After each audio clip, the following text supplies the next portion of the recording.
Bagi kami sebenarnya kemenangan Lawamena versi quick count ini adalah kemenangan seluruh rakyat Maluku, kata Hendrik Lewerisa dalam wawancara eksklusif tribunambon.com di kediamannya, Kamis, 28 November 2024.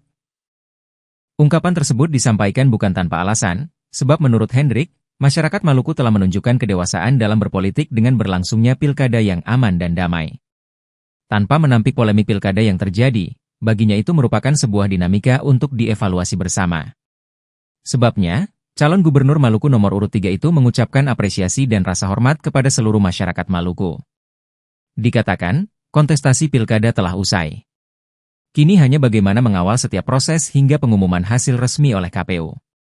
Diberitakan sebelumnya, hasil perhitungan cepat, quick count, menunjukkan kemenangan pasangan calon, paslon, Hendrik Lewerisa, Abdullah Fanat, HLAV, di Pilkada Maluku.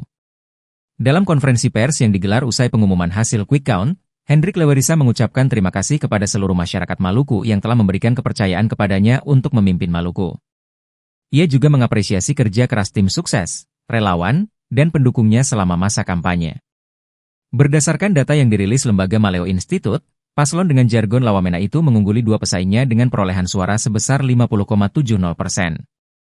Rivalnya paslon Murad Ismail Michael Watimena, 2M, hanya memperoleh suara 26,96% dan Jeffrey Apoli Rahawarin Abdul Mukti Keliobas, JARAMK, mengumpuli 22,49%. Download Tribun X sekarang, menghadirkan lokal menjadi Indonesia.